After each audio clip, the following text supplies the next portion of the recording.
Je vous avais dit qu'une fois, j'ai une voisine qui a hurlé plus fort que les mecs sur qui elle hurlait. En fait, quand tu gueules sur des gens pour leur dire de faire moins de bruit, la moindre des choses, c'est de faire moins de bruit qu'eux. Oui, je sais que le but, c'est de les impressionner quand tu réagis comme ça, mais c'est pas comme ça que ça marche. Bon, après les problèmes de voisinage, je comprends parfaitement les gens qui disent moi, mes voisins et moi, c'est juste salut, salut, bonjour, au revoir, et puis c'est tout.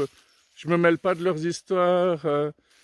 Mais bon, les gens qui disent ça, ils se mêlent de l'histoire de personne, ce qui fait que finalement, ils s'en foutent de tout le monde. Et ils finissent par être des asociaux, puis après, ils développent des troubles mentaux, puis ils continuent à se plaindre, mais pour d'autres raisons. Vous avez vu le chemin que je fais dans ma tête, cette espèce de délire pas du tout concret. Finalement, quoi que je dise, ça peut être vu comme de la mythomanie, mais ça peut être vu comme quelque chose de juste, parce qu'il y a forcément quelqu'un sur Terre qui a vécu ce genre de choses. Et si vous n'avez rien compris à ce que je viens de vous dire, ben, vous inquiétez pas, parce que figurez-vous que moi non plus, je n'ai aucune idée de ce que je suis en train de raconter. Je dis juste à haute voix tout ce que mon cerveau fait défiler. Ça me rappelle quand je bossais dans un grand magasin, quand je demandais la carte fidélité aux gens et qu'ils me disaient je n'ai pas la carte fidélité, je leur répondais toujours vous inquiétez pas, moi non plus. Tu sais, le mec qui est pas du tout crédible, qui fait pas du tout de la pub pour l'endroit où il bosse. Et ça me rappelle encore une autre histoire.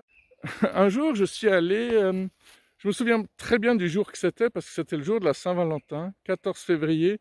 Je suis allé avec deux amis manger une pizza, et c'était pas évident de trouver un endroit parce que la plupart des endroits sont bondés, mais on a quand même trouvé un restaurant qui était particulièrement vide.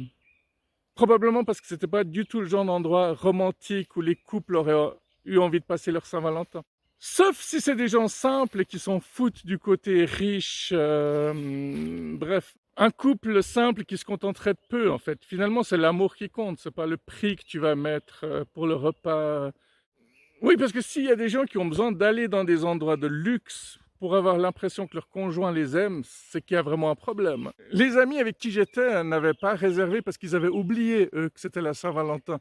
Euh, mais ce qui m'a marqué ce jour-là, c'est que la serveuse faisait partie de ces gens qui n'ont pas du tout l'air sympas, mais qui le sont, et tu le vois à travers leur humour ou à travers un excellent service.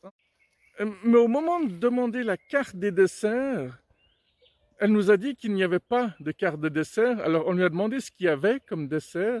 Elle nous a dit une liste de 3 trucs, je pense. Je pense qu'il y avait fondant au chocolat, de la crème brûlée, peut-être des meringues, ou peut-être une coupe Danemark, ou peut-être des glaces beaucoup plus simples. Et lorsque je lui ai demandé qu'est-ce que vous nous conseillez, elle a répondu aucun des trois. Donc ça, c'est le genre d'attitude d'une personne soit qui a envie de se faire virer, soit elle s'était déjà fait virer et puis c'est un de ses derniers jours.